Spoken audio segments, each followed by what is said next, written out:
Dr. Cláudio Lemos Fonteles, apregoado o seguinte processo: a arguição de descumprimento de preceito fundamental.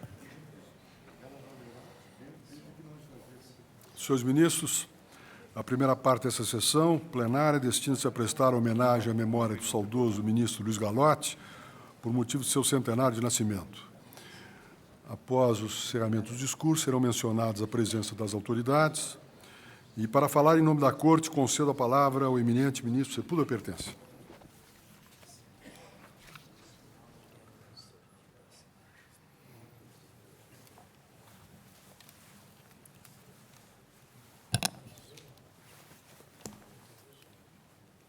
Senhor presidente,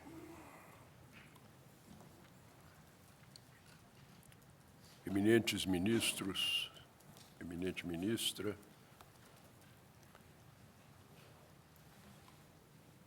ministros de ontem e de hoje, senhor vice-procurador-geral da República, senhores membros do Ministério Público,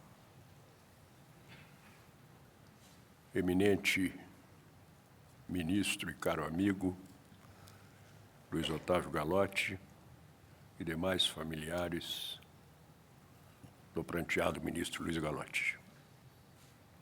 Excelências, senhoras, senhores.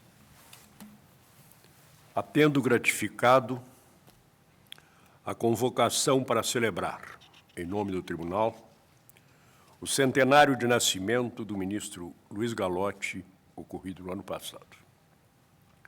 Não sei, senhor presidente, se fico a dever a designação à livre escolha de Vossa Excelência, se aos ditames cegos da fortuna do rodízio, que tantas vezes a preside nesta casa. Certo, porém, é que sou grato à ocasião de reafirmar, corridos 30 anos, o testemunho de admiração pelo grande juiz que hoje lembramos. Embora bem conhecidos dos que hoje nos congregamos para louvar-lhe a memória, registro para os anais da Corte alguns marcos de sua biografia nesta última homenagem que a rigidez do seu cerimonial reserva aos que a compuseram. Único natural de Santa Catarina a ter assento no Supremo, Luiz Gallotti, nascido em Tijucas em 15 de agosto de 1904. É o 10º dos 12 filhos do italiano Benjamin Gallotti, que ali parando um pouco por acaso, na rota da imigração para a Argentina, lá se enraizou, casou-se 2 vezes, firmou-se no comércio e alçou-se a chefe político. Do curso primário de Luiz Gallotti na terra natal, ficou a imagem do garoto Peralta, ameaçado de expulsão por inaplicação e indisciplina, o que, assinalaria um conterrâneo ilustre, demonstra que nem sempre as primícias confirmam os frutos. Os estudos secundários no ginásio catarinense de Florianópolis e o curso de bacharelado na então Faculdade Nacional do Direito do Rio de Janeiro já identificam, ao contrário, o aluno distinto e premiado. No Rio, desde quando calouro, em 1922, deixou-se seduzir por um dos 2 amores de toda a vida, o Supremo Tribunal, cujas sessões se habituou a frequentar. E nelas, diria, aprendi mais direito do que assistindo às aulas na faculdade. Vem desse tempo, atesta um contemporâneo, a veneração pela figura ascética de Antônio Joaquim Pires de Albuquerque Gallotti, de Carvalho Albuquerque, da linhagem ilustre dos descendentes de Garcia Dávila, que parecia pairar em nuvens olímpicas, inacessível à lisonja e impermeável às injunções interesseiras, indomável advogado da União, pela qual totalmente se sacrificou e sofreu. A admiração por Pires de Albuquerque, que elegeu seu sumo mestre, levaria Luiz Galotti ao outro amor da vida inteira. Conduzido por um colega, parente do temido ministro procurador-geral, à casa deste na Tijuca, lá é que conhece a filha. Logo, Dona Antonieta Pires de Albuquerque Galotti, que, feita sua esposa em 1928, o acompanharia por 50 anos até a morte. Bacharel, como era bem da época, volta a Santa Catarina, eleito deputado à Assembleia Constituinte Estadual de 1927. A experiência política dura pouco. Cessa com a nomeação para procurador da República no Rio, em 1929. Investidura inicial dos seus 45 anos de serviço à Justiça. Só brevemente interrompidos em 1945, pelos meses em que exerce, no governo do Judiciário de Zé Linhares, as funções de interventor federal em Santa Catarina. Dos 20 anos de cotidiana e brilhante dedicação à Procuradoria da República, 2 episódios lhe desvelariam, à opinião do país, a habilidade inata, a capacidade rara de diálogo, de convencimento e harmonização de desavenças, que o assinalariam para sempre. Em princípios de 1930, havia pouco nomeado procurador da República, o acompanhamento em nome do governo federal da apuração do atentado em Montes Claros à comitiva do vice-presidente da República, o meu conterrâneo de Sabará, Fernando Melo Viana, líder da concentração conservadora que se opunha à Aliança Liberal, à qual se associara, sob o comando de Antônio Carlos, a poderosa máquina política da situação em Minas, o acompanhamento contribuiu a conter o impulso inicial de Washington Luiz para a intervenção no Estado. Já procurador-geral da República, eminência a que o alçara o presidente Dutra em 1947, coube outra vez a Luiz Galotti pôr à prova com êxito o seu gênio de aparar arestas e conter desatinos, e de novo evitar o trauma da intervenção federal. Então, em Alagoas, onde se haviam posto em turbulento conflito o temperamental governador Silvestre Péricles de Góes Monteiro e o Tribunal de Justiça. Em 1949, nomeado ministro, aos 45 anos, Luiz Galotti alcança o ponto de mira de sua vocação, na expressão de Oswaldo Trigueiro. O assento entre os juízes do Supremo Tribunal, posição à qual o haviam preparado, de estudante a procurador-geral, quase 3 décadas de vigência cotidiana da casa. A ela serviu por virtuais 25 anos. Até Moreira Alves, a mais longa permanência no tribunal, desde que instituída a aposentadoria compulsória, que o colheu em 1974. E a ela, por certo, mais servira, se pudera. A fidelidade a esta casa, que idolatrou da juventude ao último dia de vida, custou-lhe, é certo, desde a transferência para Brasília, da capital da República, mais de 14 anos de inconformada distância do seu Rio de Janeiro. E resignação que timbrou, com o capricho de aqui se manter até o fim da judicatura, no asilo que se impôs, no pioneiro, finado e saudoso Brasília Palace Hotel, onde o revejo com os olhos da saudade do jovem que eu era, aqui recém-chegado para não mais sair, nem me liberar do carinho pela cidade que quase vi nascer. Luiz Galotti, ao contrário, até que a vinda do primeiro neto lhe impusesse a trégua, não poupou Brasília de sua mordacidade, retratada na graça do epigrama impiedoso, resgatado por Moreira Alves, de sua réplica ao interlocutor que o desafiara a negar a beleza do anoitecer planaltino da nova capital. o pôr do sol em Brasília tem a sua explicação. Ele passa o dia inteiro neste lugar que lhe dão. Mas na hora de partir, tamanha é a sua alegria, que não dá somente festa, chega a fazer uma orgia. Maldades à parte, a verdade é que, plangendo embora suas saudades, Galotti recusou-se a admitir a troca pela volta ao Rio do supremo dos seus amores. Ele o confessa. Um amigo, a quem nos primeiros tempos de Brasília, eu disse que com ela atingiríamos aqui o grau mais alto do sistema penitenciário moderno, a prisão aberta, perguntou-me: por que você não se liberta pela aposentadoria? Respondi que aquele amor me colocava em situação análoga à do personagem de Stendhal na Chartreuse de Parma, Fabrício, que preso, mas enamorado da filha do diretor da prisão, tinha medo de ser solto.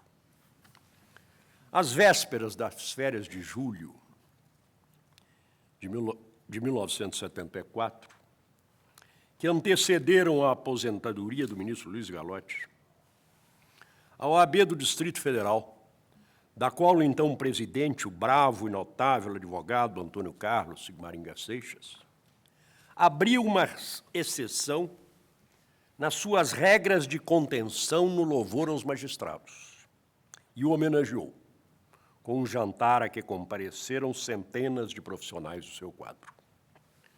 Tocou-me ser morador da noite. E dirigi a Luiz Galotti palavras das quais me permito evocar. Não é dos advogados, dizia eu, menos ainda da ordem, a lisonja da rotina e a homenagem fácil, nem sempre aos juízes nem mesmo aos juízes que se fazem credores do nosso maior respeito. De tanto cultivar a independência como valor ético profissional e o senso crítico como instrumento de trabalho, o elogiar costuma inibir-nos, mormente se dirigido àqueles de cuja decisão pende a cada dia o destino de nossas causas. De resto, o amor dos advogados por seus tribunais é como o amor dos tímidos, recalcado do pudor de declarar-se, quando não se serve da hora das derrotas para extravasar-se em agressão raivosa. Puro fingimento, mesmo se inconsciente. Amor de tímido, pode ele passar a vida toda sem se declarar, ou só tomar coragem de se confessar no momento da despedida. E é para uma dessas confissões de despedida, dizia, que estamos aqui. De fato, se na aposentadoria do ministro Luiz Galotti, a ordem não quis esperar pela sessão solene de homenagem e tenta dizer, ainda na presença de Sua Excelência, do carinho sem par, da admiração profunda que soube inspirar aos advogados, é que o fato significa para nós, mais que um outro juiz, querido e respeitado como tantos, a afastar-se dos trabalhos cotidianos do pretório. Ao dizê-lo, não temo ferir susceptibilidades. Sei que todos os seus eminentes pares, os já retirados, alguns dos quais nos honraram com o retorno à advocacia, como os que permanecerão na corte, todos eles compreenderão por que a saída do ministro Luiz Galotti nos traz sentimentos excepcionais. Para a nossa geração de advogados, o seu afastamento não provoca apenas a emoção, de tempos a tempos sinceramente padecida, de nos despedir dos grandes juízes que encerraram suas missões, mas, sem embargo da saudade, não quebraram a continuidade transpessoal de nosso amor à corte. Agora também, felizmente, não temos razões para duvidar que o Supremo seguirá o seu trajeto histórico glorioso. mas manda a sinceridade confessar que, não obstante, a instituição que continuará e a qual igualmente amaremos, enquanto vivência humana do nosso cotidiano profissional, não mais será a mesma quando dela Luiz Gallotti separar-se. É que nós, advogados perante o Supremo Tribunal Federal de Brasília, nos acostumamos em ver em Sua Excelência não só o traço pessoal de continuidade da instituição, em meio aos 31 ministros que aqui já conhecemos, mas também, permiti-me dizê-lo, porque somando-se a antiguidade na casa, as virtudes ímpares do magistrado e de gente de Sua Excelência, fizeram dele a síntese que transformamos no símbolo humano do nosso amor pelo tribunal. Identificado historicamente com a vigorosa oposição à mudança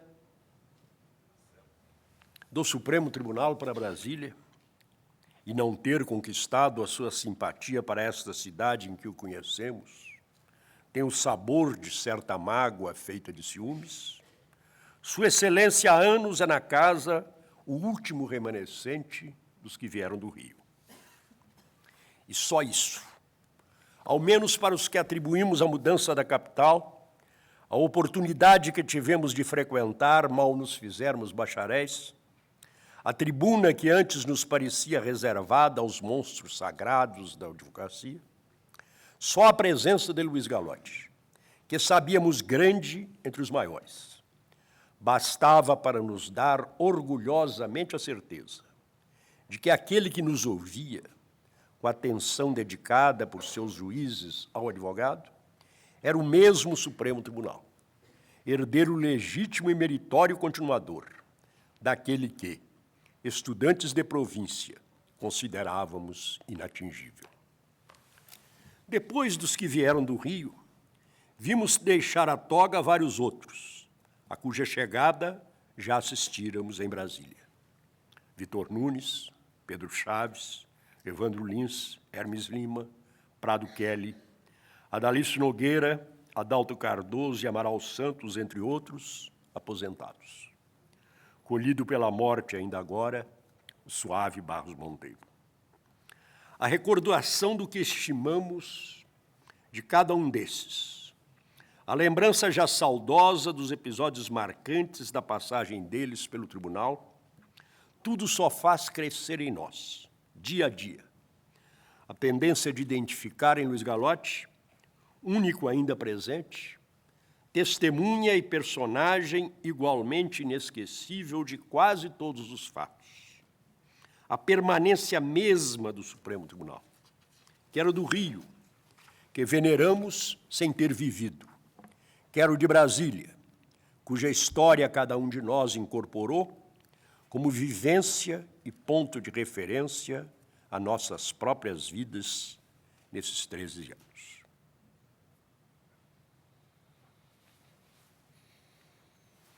Tanto já explicaria que a aposentadoria do grande juiz nos antecipe o travo amargo de uma ruptura na sequência temporal de nossas saudades. Amargura que cresce para quantos deixaram, na fase que se encerra, os seus anos de advogado jovem. E prossegui. Não seria, entretanto, justo nem sincero que explicássemos o vazio que antecipadamente nos traz a partida próxima do ministro Luiz Gallotti, com a circunstância puramente objetiva do seu quarto de século passado no Supremo Tribunal. Se nele,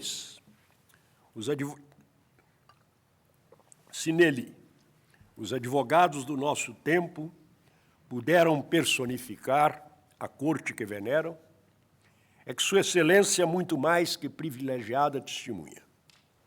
Por acaso presente a esses 25 anos de sua história, é personagem inseparável de seus maiores episódios, marcando-os como uma personalidade que nos permitiu sintetizar em seu nome tudo quanto amamos de belo, de grande, de humano, de sábio no tribunal.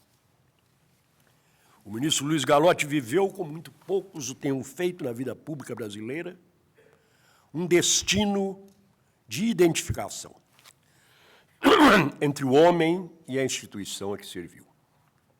Não conhecemos a riqueza de sua biografia antes de 1949, dizia, quando o presidente Dutra o nomeou ministro, mas o retrospecto de sua biografia para quem o conheceu e o admirou o juiz da alta corte sugere, a cada fato que antecede a essa investidura, a sequência de uma linha pré-traçada para fazer de sua excelência uma das glórias mais legítimas da magistratura brasileira.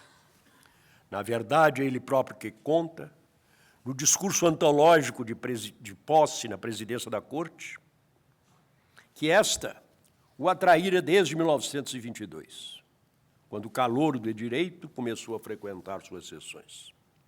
Nega é certo que, de então, até as vésperas de sua escolha, tem ousado aspirar a uma de suas cadeiras. Mas sua vida, daí para frente, inconsciente que fosse, é todo um sereno caminhar sem pressa, mas sem desvios. Para a magistratura de cujo exercício agora se vai despedir, já imortalizado como um dos maiores juízes que o Brasil conheceu. Tudo conspirou para fazê-lo assim, juiz perfeito. As marcas dessa excelência proclamada, a que não parecesse gratuita louva minha, dediquei às páginas seguintes da oração.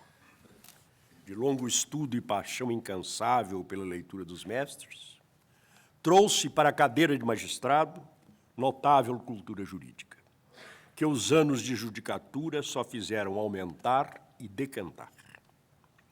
Seus pareceres de procurador-geral, como seus votos da primeira fase, documentavam, com citações frequentes adequadamente postas, a intimidade com a melhor doutrina daqui e da Lures. Com o passar dos anos, as citações escasseiam e o texto se enxuga, mas os votos ganham em verdadeira cultura. Extrato longamente maturado de leituras filtradas pela reflexão experiente.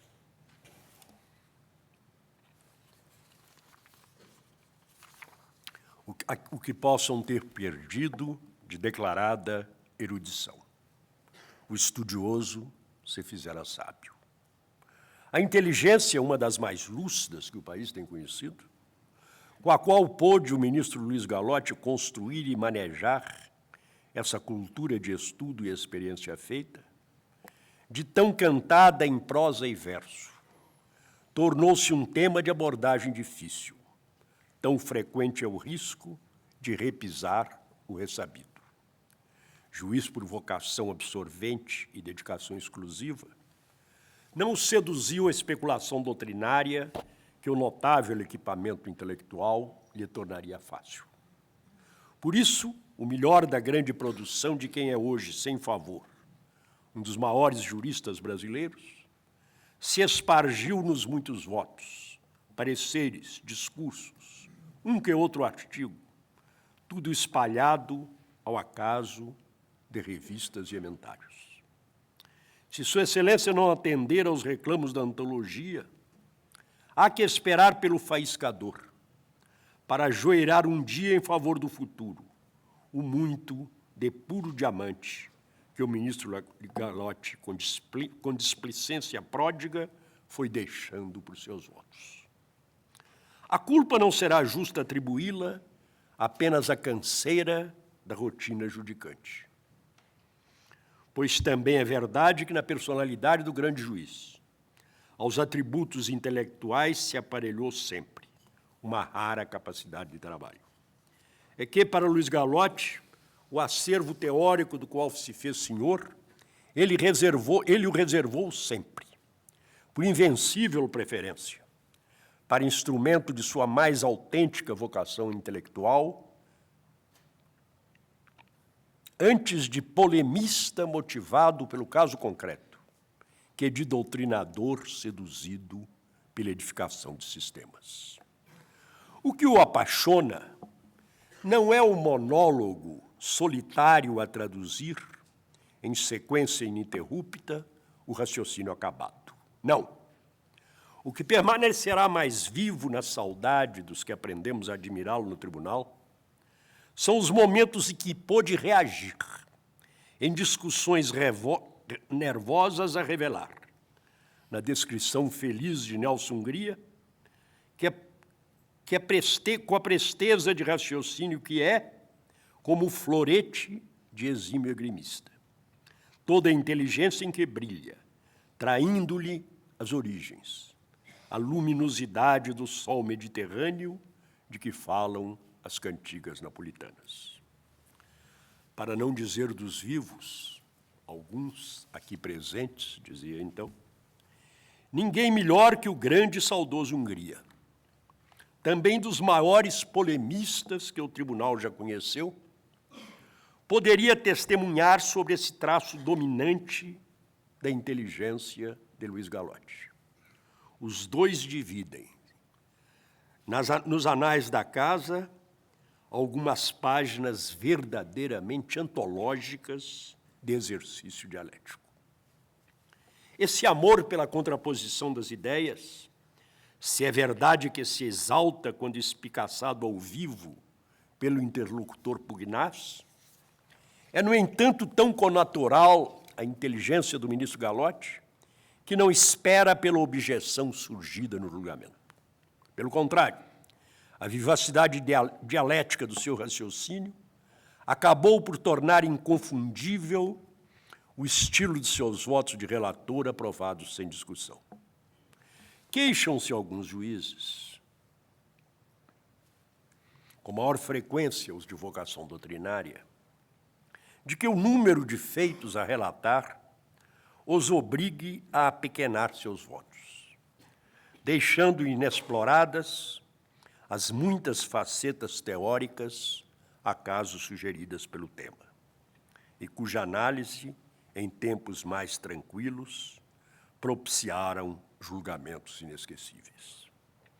Postos ante a alternativa de sacrificar, pelo amor à discussão da tese, o interesse público na rápida solução das causas, pouco resta, de fato, ao juiz dos tribunais congestionados de hoje, eu falava isso há 30 anos, que enunciar em poucas linhas premissas cuja fixação diária daria margem a tormentosas digressões. Aqui está, talvez, a característica mais valiosa e mais apreciada do estilo peculiar dos votos do ministro Gallotti. A marca desse estilo inimitável está na combinação quase paradoxal de dois dotes intelectuais que, de hábito, não coexistem. De um lado, um gosto acendrado pelo exercício dialético, que induziria ao desdobramento analítico. De outro, um raríssimo poder de síntese. A resultante tem sido decisões lapidares. Ao dialeta incoercível das dimensões do ministro Gallotti, jamais satisfaria a simples menção axiomática aos fundamentos aceitos. A sua própria convicção parece não se tranquiliza sem exibir e derrubar, uma a uma, não só as objeções feitas, mas frequentemente também aquelas não suscitadas, que a sua invulgar acuidade mental descobre ao primeiro relance. A quase todos, essa preocupação de exaurimento do caso levaria à prolixidade.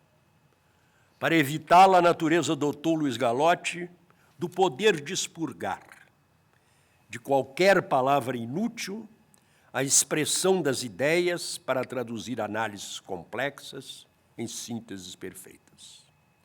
Na sua frase, sabidamente construída ao correr da pena, cada palavra, cada vírgula tem uma função precisa e exclusiva, e o mais invejável é que é dessa rígida economia verbal não resulta hermetismo ou aridez, mas ressurge, ao contrário, uma expressão italianamente clara, como a chamou Orozimbo, de todo o raciocínio do autor. No discurso que ele dedicou quando da aposentadoria, na cátedra de Procurador-Geral, Moreira Alves, em poucas linhas, mas com cinzel de mestre, lhe desenhou o perfil de juiz admirável. Luiz Gallotti dizia: no consenso de todos, foi modelo de juiz. Reuniu no exercício da judicatura virtudes difíceis de conciliar. Cartesiano no raciocínio, humano nas decisões, combativo apesar do temperamento afável. Um traço do seu salento sempre me impressionava, é de Moreira Alves. O poder de ver claro nos meios tons, desbaratando nas questões o supérfluo, para fazer vir à luz a essência. Vem daí muito do incomensurável prestígio entre os advogados, que aumenta a cada julgamento, e eis um outro paradoxo tipicamente gallotiano. Mais intensamente junto ao advogado do vencido que ao do vencedor. A este, o voto que o favorece sempre parecerá notável. Ao perdedor é que, tanto ou mais que a derrota, fere e dói a decisão que sequer menciona os seus argumentos. Harmonizam sobre esse prisma duas conotações essenciais da personalidade do magistrado exemplar. Se para o polemista enfrentar uma a uma as objeções é uma necessidade intelectual, para aquele a quem já se chamou o gênio das relações humanas, a consideração das razões do advogado vencido é um prolongamento. Na hora crucial de decidir a causa, da gentileza estimulante do seu contato pessoal, prodigalizada não só aos mestres, como ao iniciante mais bisonho da profissão. Eis aí, em simples bosquejo apressado de alguns tratados de seu perfil, o nosso homenageado como vemos na rotina do trabalho judicante do Supremo Tribunal. O tema é rico pela grandeza intelectual e moral do personagem, cuja longa jornada, no cenário augusto da casa a que se aplicaram as melhores virtudes do juiz exemplar, se confundiu em inúmeros casos com a evolução do direito brasileiro nesses 25 anos decisivos de nossa civilização.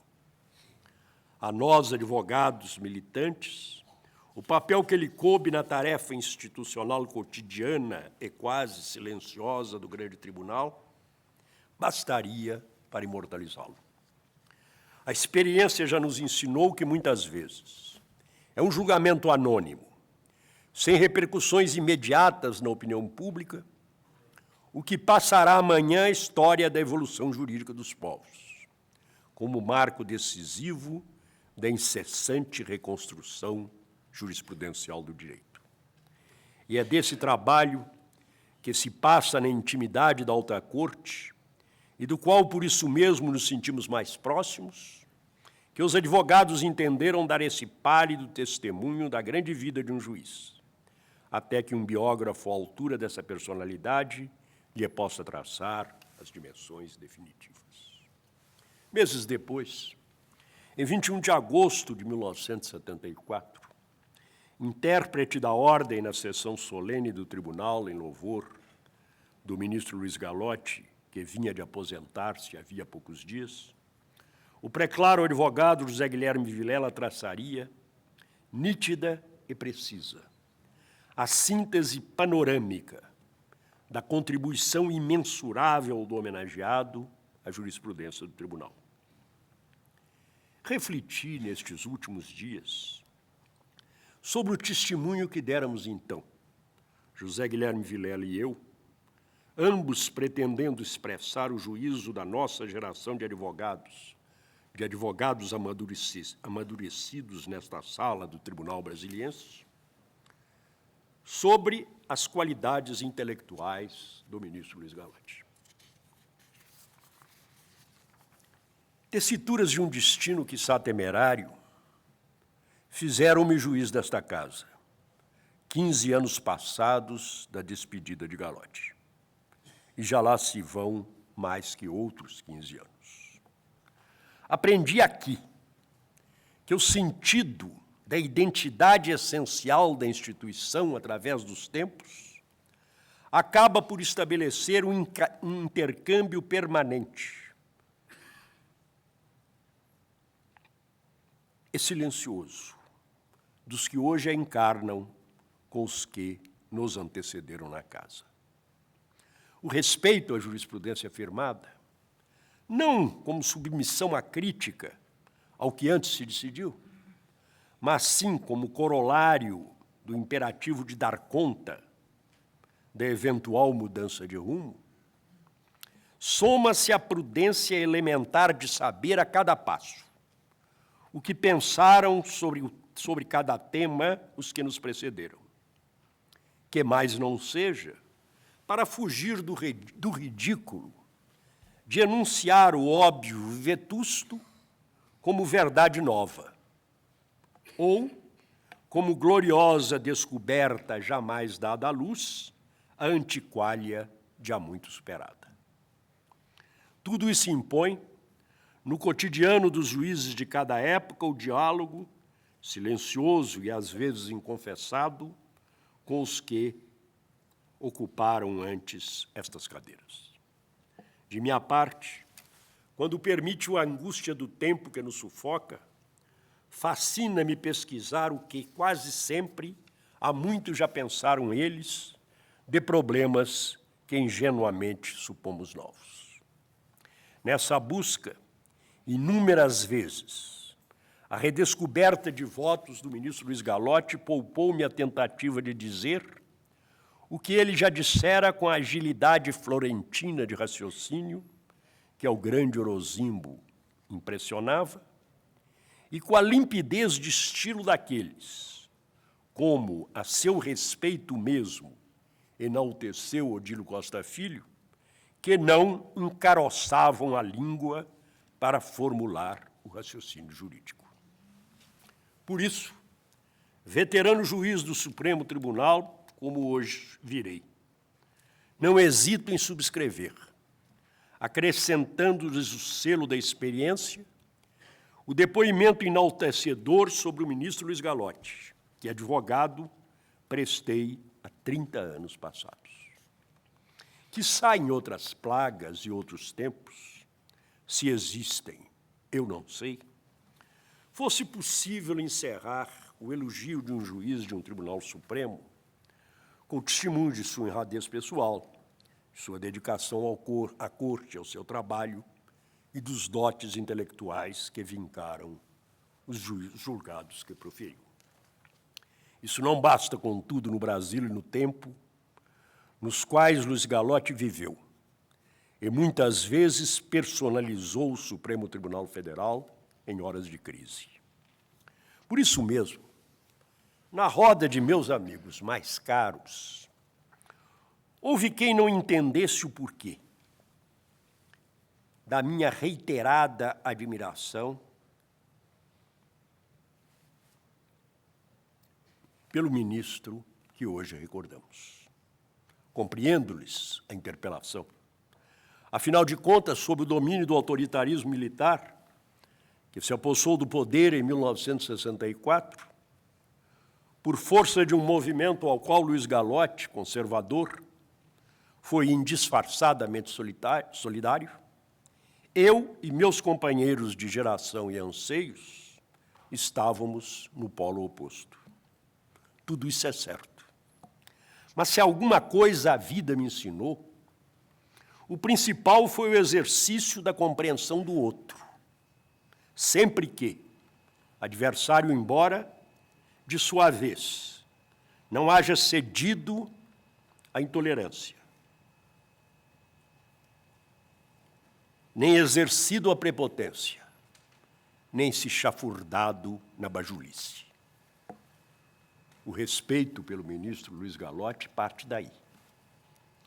Ao encaminhar-lhe a pedido seu cópia do discurso que, em nome da OAB-DF, lhe dediquei, eu me senti no dever de confidenciar-lhe que a sinceridade do orador não se havia de creditar apenas a intensa admiração que vem do primeiro contato com o tribunal, mas também o que não pudera inserir na impessoalidade de um discurso em nome da OAB, de uma imorredora gratidão, moral por um simples gesto, de cuja imensa significação para mim queria dar testemunho. E lhe escrevi. Foi na primeira vez em que estive no Supremo, depois de aposentado pela Revolução. Sentia na volta o ambiente de que agora passava a depender a minha vida, que realmente o mais cruel das punições revolucionárias está na falta de motivação expressa do ato. Eu não sabia como seria visto daí para frente pelos que mal me conheciam, aos quais não tinha como fazer saber as razões verdadeiras da aposentadoria. Constrangido, cheguei ao tribunal e fiquei sozinho numa das últimas filas da assistência. Foi quando, no intervalo da sessão, o senhor desceu o estrado dos ministros e foi, para grande surpresa minha, até onde eu estava. Pegou-me pelo braço ao seu jeito caracteristicamente paternal e assim me levou até a porta da sala de chá com palavras de grande apoio moral. O episódio dá conta da grandeza pessoal de Gallotti. E só por isso incorporo agora esta oração, então imprevisível, que ministro do Supremo e em nome da Casa dedico-lhe ao centenário. Mas passados 30 anos é preciso dizer um pouco mais do que naquele discurso as circunstâncias impunham fosse apenas insinuado. Cumpre agora, amainadas as paixões, cicatrizadas as feridas, declarar que o ministro Luiz Gallotti, nos anos dramáticos da relação entre o Supremo e o regime militar, no exercício da judicatura, jamais decaiu da fidelidade à declaração emblemática do seu discurso de posse na presidência do Supremo Tribunal em 14 de dezembro, na qual, ao mesmo tempo em que desvela a sua perspectiva do momento histórico, afirma o que importa assinalar o seu inarredável compromisso de magistrado. Respeitamos, dizia ele, os que, inspirados no bem da pátria, são impelidos por motivos inelutáveis a fazer com que se ouça o ruído das armas. Será um dever seu em circunstâncias excepcionais. Mas também temos nós, juízes, o dever de não ficarmos como aquele de quem disse Montaigne, que o ruído das armas o impedia de ouvir a voz das leis. É certo que, corridos pouco mais de 2 anos, o retumbante ruído das armas faria inaudível a impotente voz das leis e invadiria o silêncio respeitoso desta sala, para dela expelir, a gritos de prepotência, 3 dos mais notáveis juízes da Corte, cujos nomes é preciso fazer ressoar uma vez mais: Vitor Nunes Leal, Hermes Lima, Evandro Lins e Silva. Com a renúncia à presidência do tribunal e a aposentadoria do saudoso ministro Luiz Gonçalves de Oliveira, então presidente, e do decano, o ministro Lafayette de Andrada, o mais suave dos Andradas, põe-se para Luiz Gallotti, mais antigo dos remanescentes, o dilema crucial que Sereno lhe resolveu, pelo cumprimento do dever que se lhe afigurou prevalente, de assumir na emergência a presidência da corte e, no comando, vencer a borrasca. O sempre discreto Oswaldo Trigueiro, sem referências explícitas ao episódio, realçaria que, realisticamente, Gallotti sempre compreendera que a permanência do Supremo Tribunal, através das crises, é por si só um grande benefício para o país, porque assegura a continuidade parcial do regime jurídico, imprescindível à normalidade da vida civil e ao resguardo da paz social. Já não me lembro se assim o compreendi de imediato, na tormenta do começo do ano sombrio de 1969. Mas, às vésperas de sua aposentadoria, no discurso de 1974, tempo ainda de sombras, alegra-me ter tido a maturidade de dizer-lhe: uma das forças do Supremo Tribunal talvez esteja na heterogeneidade de sua composição. Mosaico admirável de homens que, antes de atingir a investidura sublime, para ela se credenciaram na magistratura, de carreira, na advocacia, na política. Natural que, não só nos julgamentos polêmicos, mas também e sobretudo na hora aguda das crises institucionais, cada ministro traduza em suas opções dramáticas a natureza de sua origem, o conteúdo da vivência em que amadureceram. Mas do ministro Luiz Gallotti já se viu, toda a sua vida foi um constante aproximar-se do Supremo Tribunal Federal, de tal forma que a sua nomeação soou como a sequência natural e quase inevitável da linha corrente de um destino traçado. Não espanta assim que seja nos momentos de crise que mais nítida se torna em seu comportamento a identificação com a corte a que se entregou inteiro. Sua preocupação sobrepara as paixões do momento para buscar, além delas, o caminho do seu compromisso vital com o fortalecimento, quando não, com a sobrevivência mesma do tribunal. O que nos cabe, amainada a tormenta, e vendo o Supremo Tribunal permanecer na inteireza de sua dignidade, é agradecer a Vossa Excelência, ministro Luiz Gallotti, a grandeza de magistrado e de estadista com que soube preservar para o futuro desta nação esse templo venerando da liberdade, em que, hoje como ontem, os oprimidos de cada época ainda ousam levar suas preces derradeiras contra a prepotência. Repiso hoje com absoluta tranquilidade aquelas palavras. Por isso, senhoras e senhores, para encerrar, por tudo que foi na história do Supremo Tribunal, até nos momentos críticos nos quais precisou apelar à coragem de ser fiel ao seu compromisso vital com a perenidade da instituição, é que não tenho dúvida. Em nome dos que hoje temos a honra e a responsabilidade de personificá-la, de proclamar inscrito, definitivamente, o nome do ministro Luiz Gallotti,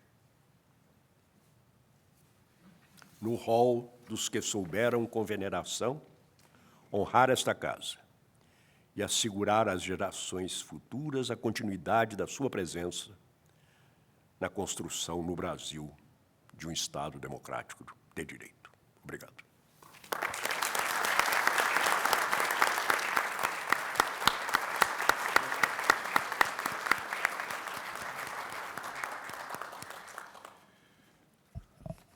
Para falar em nome do Ministério Público da União, concedo a palavra ao excelentíssimo senhor vice-procurador-geral da República, doutor Antônio Fernando Barros e Silva de Souza.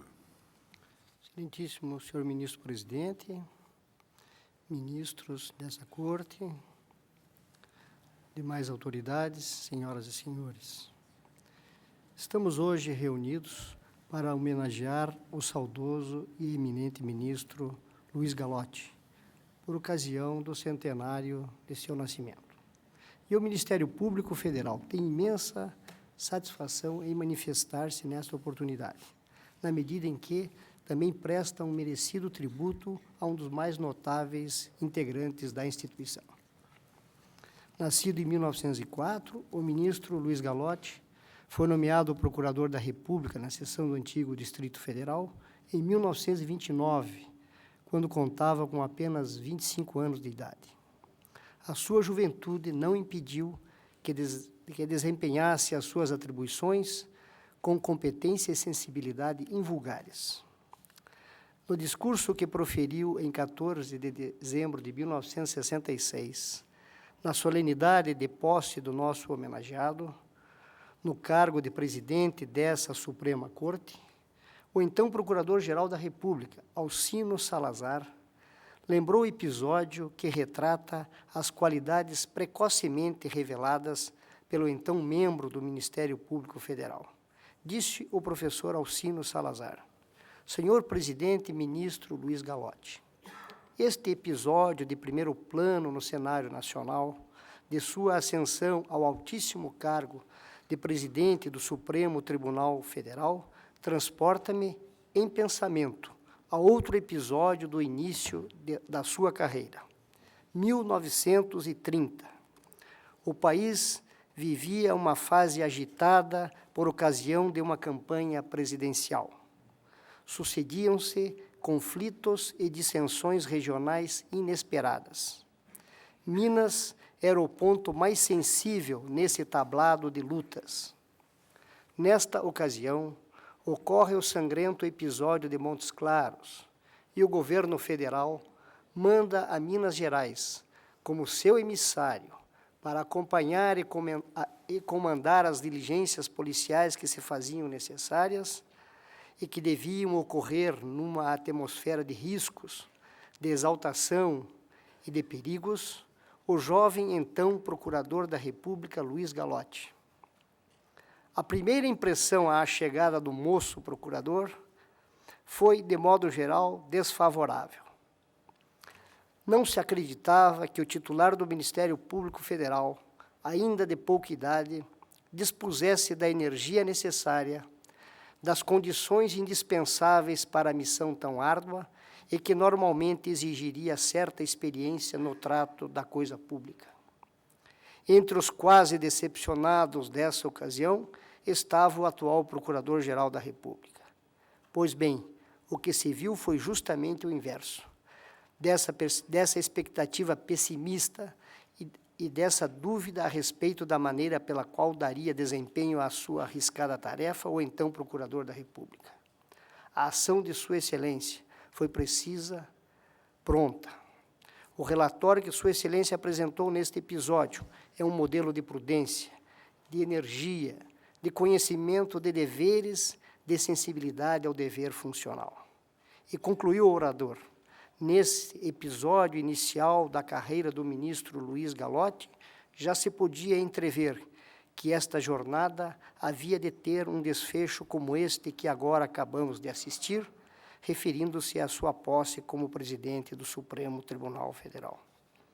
O jovem e brilhante procurador da República permaneceu durante 20 anos no Ministério Público, onde ocupou os cargos de subprocurador-geral da República e, finalmente, procurador-geral da República, quando, além da sua profícua atuação perante essa Corte de Justiça, conseguiu, com a sua força moral, solucionar conflito entre o governador do Estado de Alagoas e o Tribunal de Justiça do Estado, propiciando a pronta normalização dos poderes do referido Estado. Deixou o Ministério Público Federal em 1949, quando foi nomeado ministro desse Supremo Tribunal Federal. Sua atividade nessa corte foi extremamente fecunda. a quantidade e a qualidade do seu trabalho como magistrado impedem que se pretenda, ainda que resumidamente, relembrar a importância de sua contribuição nos diversos temas ventilados na jurisprudência do Supremo Tribunal Federal. A inteligência privilegiada, o largo conhecimento jurídico e humanístico, a retidão de caráter, o rigoroso senso de responsabilidade e a firmeza das atitudes são qualidades da personalidade do homenageado, que autorizam a afirmação de que o seu nome será sempre arrolado entre os grandes desse Supremo Tribunal. O Ministério Público, portanto, associa-se a esta justa homenagem que é prestada à memória do ministro Luiz Gallotti, pela passagem do centenário do seu nascimento, estendendo os seus sinceros cumprimentos aos familiares do homenageado e a esse tribunal. Muito obrigado.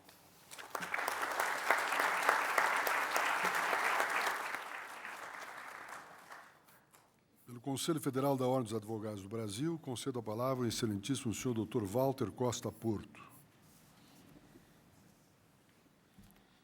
Excelentíssimo senhor presidente, ministro Nelson Jobim, excelentíssima senhora ministra Ellen Grace, excelentíssimos senhores ministros desta Egrégia Corte, de hoje e de ontem, excelentíssimo senhor procurador, excelentíssimo senhor ministro Álvaro Costa, advogado-geral da União, excelentíssimos senhores ministros de tribunais superiores, senhores senadores, excelentíssimos senhores deputados, digníssimas autoridades presentes, minhas senhoras e meus senhores, caríssimo, muito caríssimo ministro Otávio Gallotti. Em uma crítica severa ao exercício dos poderes em nossa Primeira República, a República Velha, dizia Afonso Arinos que, no período, pecara o Executivo por prepotência ilegal, o Legislativo por subserviência contumaz, e, afinal, o Judiciário, simbolizado pelo Supremo, por falta do cumprimento de seu dever em horas decisivas. Mas, em verdade, Legislativo e Judiciário bem mereciam aí uma lastimosa absolvição por não atendimento de seus papéis. Importara-se do país do Norte o modelo de 1891, com o presidencialismo, a federação, o Senado como Casa dos Estados, o controle jurisdicional da constitucionalidade das leis, mas a Constituição da Filadélfia, segundo os seus melhores analistas, resultara do propósito não de criar algo de que já se gozava, a saber, a liberdade individual, a autonomia local, mas de armar o chefe do Estado com amplos e especiais poderes para tratar de uma crise nacional de exaustão, dívidas e desordens resultantes da Guerra da Independência. Mas não se importara para o nosso país a série de restrições, os costumes, o imprensa livre e, em suma, uma educação cívica que haviam permitido manter no Norte aquela liberdade individual e, como se disse na carta, a busca da felicidade. O Brasil estava, então, destinado a inaugurar, em 1889, um sistema que, constitucionalmente, legalizava as próprias formas de governo despótico a que estivera imune até então. E como poderia o Judiciário agir entre nós como mediador de conflitos entre a União e Estados, se o Legislativo sequer regulamentaria o artigo 6º da Constituição, que dispunha sobre a intervenção dos Estados? Como poderia garantir o respeito aos direitos políticos e corrigir os males que enodoavam as nossas eleições, se o resguardo das minorias, apregoado na Carta de 91, era obstado não só pela fraude generalizada, mas até mesmo pelo sistema majoritário empregado? A Revolução de 30, a reclamar com seu lema Representação e Justiça, traria a solução efetiva do mandado de segurança contra abusos de poder e criaria uma justiça especializada destinada, como disse um dos seus idealizadores, a arrancar o processo eleitoral ao mesmo tempo do arbítrio dos governos e da influência conspurcadora do caciquismo local.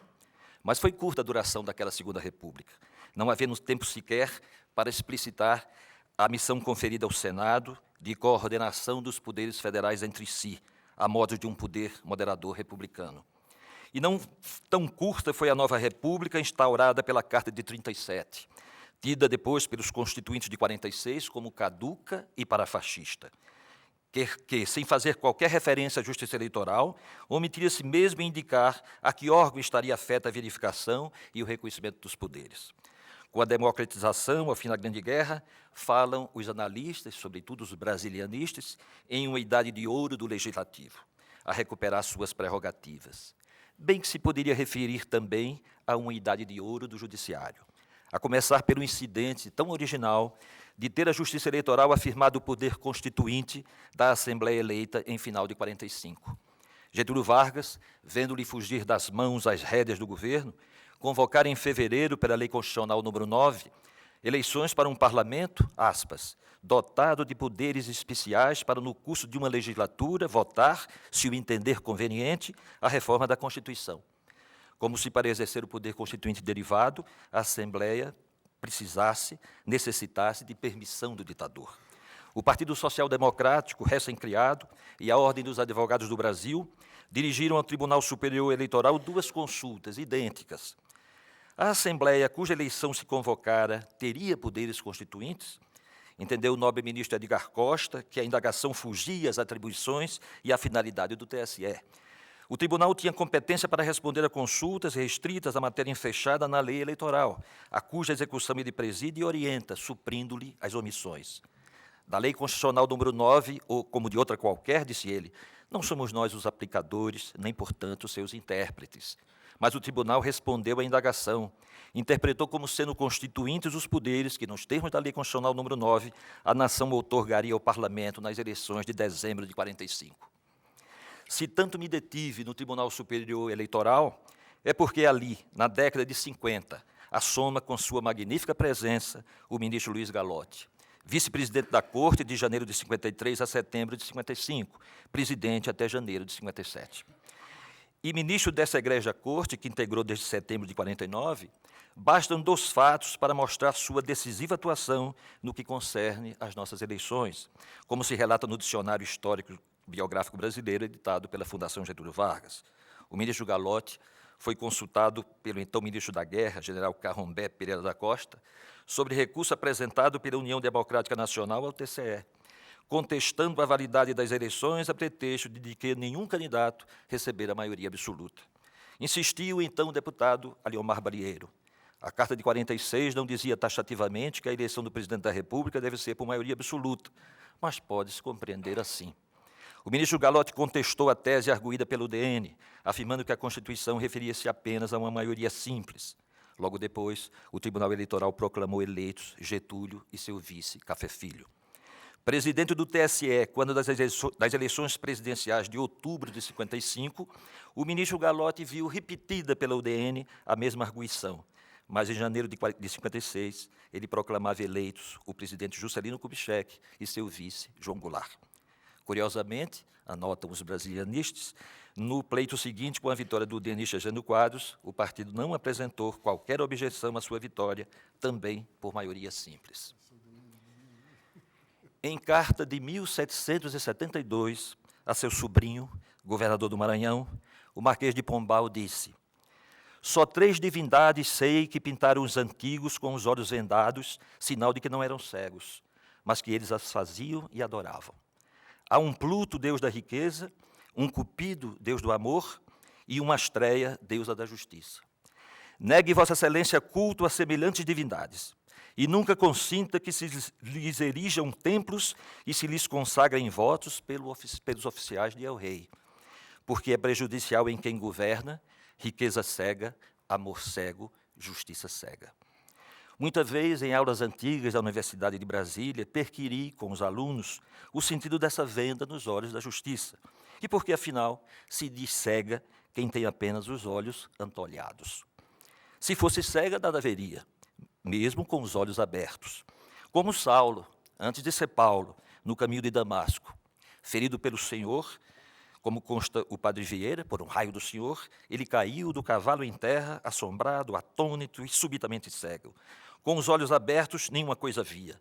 A cidade, os muros, as torres, a estrada, os campos, os companheiros à vista, e Saulo, com os olhos abertos, sem ver nenhuma coisa destas, nem se ver a si. Sempre acreditei que era uma venda seletiva, a afastar do magistrado, a fazer-o desconhecer o lado desonroso dos fatos, o interesse ignóbil que tantas vezes enodoa a pretensão. E sempre, de fora, imaginei o amargor dessa função judicante, inumana, a corrigir, a punir, a tentar moldar a sociedade, a teimar no exemplo, cuidando sempre em impedir o uso da espada da justiça fora dos casos dela.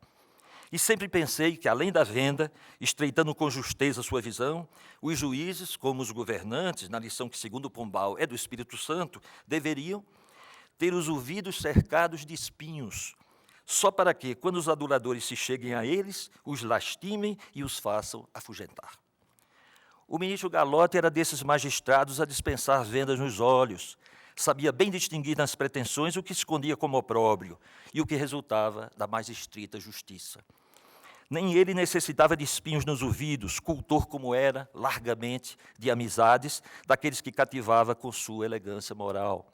E tenho disso testemunhos do senador de Pernambuco, Novaes Filho, do deputado Geraldo Guedes, e de meu pai, deputado da Constituinte de 46, ministro do governo Café Filho. Ele se orgulhava de ter se aproximado dos 5 Galotes. Sempre se referia aos 5 Galotes. Vejo agora pela biografia oficial que eram 15. Meu pai se aproximou com muito orgulho de apenas 1/3. E era um trabalhador incansável. Tenho disso também um testemunho, o de Paulo Afonso Martins de Oliveira, que muitas vezes o encontrou no quarto de um hotel às margens do lago em Brasília, sentado no tapete e tendo em volta uma infinidade de processos. De todas as suas decisões, permitam-me que eu conclua referindo-me somente a uma. Em 1954, um servidor do Itamaraty fora punido, colocado em disponibilidade sem vencimentos. Em um impulso juvenil, o diplomata escreveu uma carta a um colega falando de uma sublevação comunista. O amigo traiu, levando a carta superiores. Afastado de suas funções, o diplomata penou, trabalhando em jornais para seu sustento e, por fim, impetrou um mandado de segurança para retornar ao cargo. Entendeu o ministro Galotti, como relator, que, ao contrário do que ocorria no direito penal, não seria necessário que a lei estabelecesse um elenco de faltas que pudesse dar lugar a sanções disciplinares, entre elas a demissão. Mas, no caso, não tivera o próprio governo como configurado um caso de demissão e decretara contra o impetrante uma disponibilidade não remunerada que o direito vigente não autorizava. O diplomata era o poeta João Cabral de Melo Neto, que, naquele mesmo ano de 1954, ganhara o prêmio José de Anchieta da Comissão do 4º Centenário da cidade de São Paulo com seu livro O Rio, ou Relação da Viagem que faz o Capibaribe de sua nascente à cidade do Recife. João Cabral foi um poeta para poetas, um reformador instigante, um Ezra Pound dos trópicos. Depois dele foi outra poesia em nosso país. Servindo à justiça, o ministro Galotti serviu assim também à poesia. É que ele podia enxergar, sem vendas, sem antolhos, como disse o próprio poeta João Cabral em um dos seus versos, o mundo justo, o mundo que nenhum véu encobre. Muito obrigado.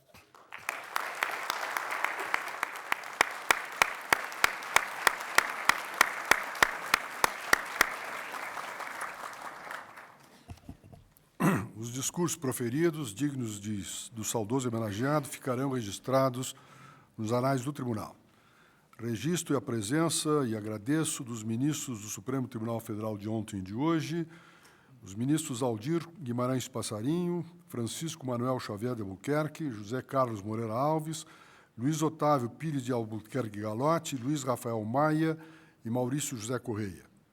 Registro também a presença do ministro advogado-geral da União, Dr. Álvaro Augusto Ribeiro Costa, do senador Jonas Pinheiro, dos deputados Mílio Teixeira e Rodrigues Maia, dos ministros do Superior Tribunal de Justiça, Peçanha Martins, Antônio Padre Ribeiro, Hélio Coelho Barbosa e Paulo Benjamin Fragoso Galotti, dos ministros do Superior Tribunal Militar, Carlos Alberto Marques Soares e Antônio Carlos de Nogueira, do ministro do Superior Tribunal Eleitoral, Carlos Eduardo Caputo Bastos, de Procuradores-Gerais da República, de membros desembargadores do Tribunal Regional Federal da Primeira Região, também do Tribunal Regional do Trabalho da 10ª Região, do senhor Procurador-Geral do Estado de Pernambuco, Dr. Silvio Pessoa de Carvalho, dos senhores ministros do Tribunal de Contas da União, do senhor coordenador do Colégio de Presidentes do Tribunal de Justiça, desembargador José Fernandes, dos advogados, dos familiares,